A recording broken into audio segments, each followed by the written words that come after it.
The new film that you've made, which is under lockdown, no less, has been described by the director Mahesh Narayanan as an experiment. He said that it was an exercise that all you friends wanted to do together to see if you could create a new format. This is, of course, See You Soon, and it's a missing person thriller. It struck.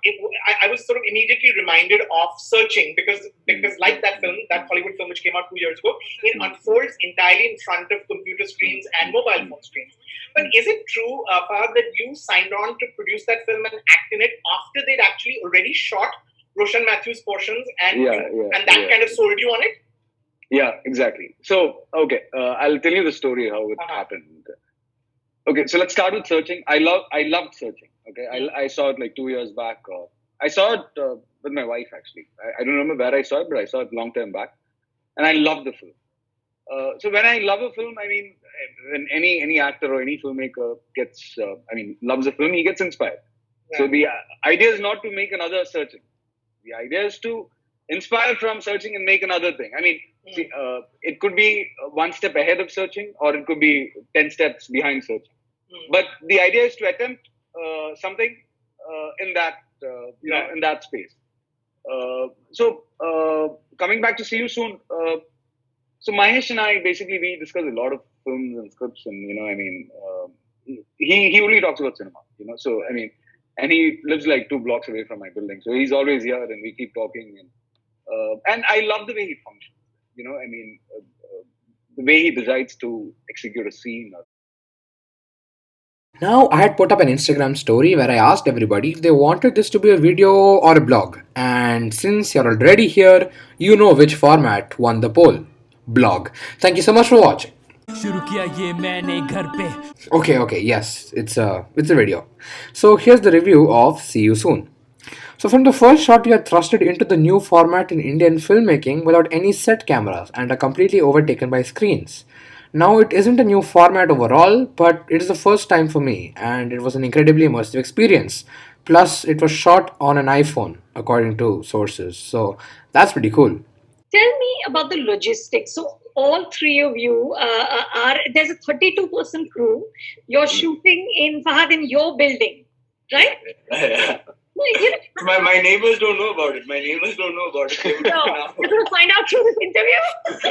So what we did was we sort of rented 6 apartments in the same building. Which is not shady at all. Which is not shady at all. I mean, that's no, absolutely not. So it sounds like you're like raiding a drug bust or something. You rent it's all with good intention, and. But it sounds like Ocean's 11, Fahad. First, we rented 6 apartments. No, but primarily what I wanted to make sure was that I didn't want anyone to, sort of risk their health or, I remember the morning I woke up, the day we decided to start shooting. I woke up and I stayed in my bed for 5 more minutes. And I asked myself, what the hell am I doing? There's a pandemic going around. So I wanted to make sure everyone was healthy and safe. And a film like this, I don't think it would be possible with actors not being together. Just for the fact that this is a very emotional film, and for actors to respond, I think it's very important to actually feel the pace of the other actor. And so we had different ways to crack scenes, And so Darshana and Roshan moved into the building. Yeah. You all lived together. Even my cinematographer, everyone. How lovely, yeah. That's fab. That's amazing. Roshan, what was that like for you? No, see, there was also a curfew happening. So without moving into the same building, it really would have been difficult for us to. Yeah. But more than that, it's exactly what Fahad said right now. So for me, initially, it was really scary to not have the other actor to look at and play with and respond to. But then he would be there, or Darshana would be there in the same space, somewhere where the camera can't catch them, and I can hear them. And it's only through listening that you get what they're doing or how they're feeling or how they're doing it. So it in a way there was this like heightened sense of hearing the other actor and responding, and everything else is taken away from you. And then there are all these other things that you have to keep in mind of, I'm holding a phone, but it's the back of the phone that's facing me. So I don't know how I'm framing myself, but that would That's never because happen the in a video. back camera is more superior than the front camera. Okay, Roshan. Correct. Sorry. Amazing. No, but how do you emote? So let's say, Roshan, you're doing a scene with Darshana. She's somewhere in the room, but she's like in one corner of the room and she's giving you cues. Yeah. So at times, she was also following. She was also following with us. Yeah. At times Maheshan was also following, and then we do have a cinematographer also who is, who would be holding the other end of the phone, and he's also following or leading. So the whole thing was a little bit of a funny setup if you look at it from outside. But when you're on the inside, if I'm doing a scene with Darshana, she's doing a little more than just cueing, right? She's also doing the scene out and out. Fully doing it.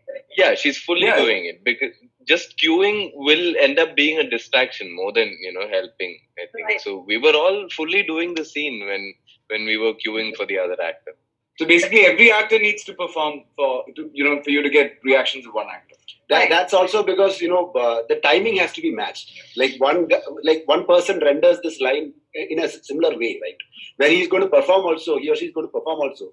That kind of a timing has to be matched. Otherwise, that this won't be in sync. Right. So you'll probably understand it's more like a multi-camera setup. Two cameras always facing. Yeah. Correct. I was enthralled by how bold the filmmaking choices were. Two people, Jimmy and Anumol, connect online and fall in love. Now it happens too quickly for my taste, but that's a minor gripe. After several calls and Jimmy's cousin Kevin, played by the spectacular Fahad Fasil, does a background check on Anu, the matter reaches the point of marriage within a week. This shows us how gullible Jimmy is and how it could lead to his inevitable downfall. So, the cameras which were used were basically 3 cameras. One was a Panasonic Lumix, I don't know which one, I tried to research it but I couldn't find which one. Then they used an iPhone's front camera and a back camera. Done. Those 3 cameras were the only things which were used in the whole movie. On that, only 3 screens were ever used. One is the computer screen, another one is the iPhone screen and the iPad screen. They literally show like through a computer's perspective, I could say that, because everything you're seeing is through a computer screen. Hence, that gives a different way of showing a film. This is, according to me, one of the greatest abstract type of film in India. Suddenly, Anu is seen with brutal beating marks on her, which is where the conflict starts. We and Jimmy, along with Kevin, question what happened to Anu and who's responsible for her condition. The actors don't physically interact, which could result in their acting faltering, but it doesn't, which shows the talented capabilities of the performers. Roshan Mathew, Fahad Fasil, and Darshana Rajendran all put up terrific performances. Kevin, played by Fahad, is first shown to us as rude, heartless, and cruel because of the way he treats others, and even publicly humiliates her in office meetings by cussing at her. So he could be unlikable at first, but as the movie progresses, he has a gradual character arc of being more respectful and compassionate to others. It's not very on the nose, but very slow and subtle character development, which is done really well. There are several scenes with Kevin that are totally reactionary, where there are no dialogues or dynamic camera movements, but just the characters scrolling through the computer and investigating about the situation. And also, the way the film is edited is a huge plus point of the film. Several twists and turns take place, and they happen to be shocking and are executed perfectly. Jimmy's vulnerability leads him to get into trouble, and Darshana's terrifying and sympathetic performance is masterful. Now, the ending twist isn't anything that I expected, but to be honest, I wanted something more, which is a very weird want from the movie, but it ends a little too neat for me. Still, it tells us about human connection, human interaction, and the dangers of online interaction. This film was shot in, I think, June or July during the pandemic and took only 18 days of shooting. And it's a very ambitious passion project of Mahesh Narayanan, and it shows. Thank you so much for watching this video. Make sure to like, share, and subscribe. The usual, you know it, and also check out my podcast with my friend who is in this video. The link is in the description below, and also check out my blog where I'll be also reviewing films that I don't necessarily want to make videos about. And so yeah, that's it, and until next time, I'll see you guys later.